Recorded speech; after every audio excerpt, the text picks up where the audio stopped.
muri yeZimbabwe aiwa pazoshata manje notakuona kuti muZANU-PF mombe dzakutungana manje nekuti amoziva anonzi Christopher Mutsvangwa akambobuda achiaccuse kuda kusunga vaNelson Chamisa kana kufoma rimwe party muzora nhasi awazviwa backfire nokuti tiri kuona kuti vaEmmerson Mnangagwa vanovafaya.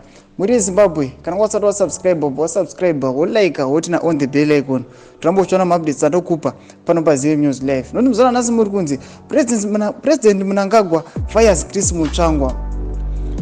President Emmerson Mnangagwa has fired Minister of Veterans of the Liberation Struggle Affairs Christopher Mutsvangwa with immediate effect.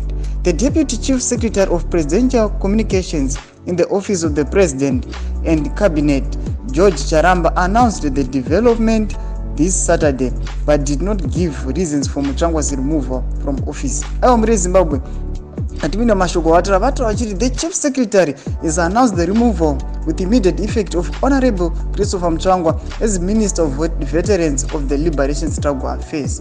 Pazoshata muri yeZimbabwe.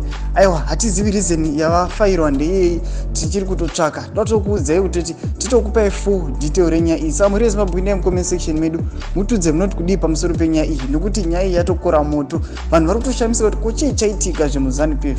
Pinda mucomment section medu musaka vanosubscribe kuleka chanotina on the bell icon. Tambochona maupdates anokupa pano paZVAITWA News Live.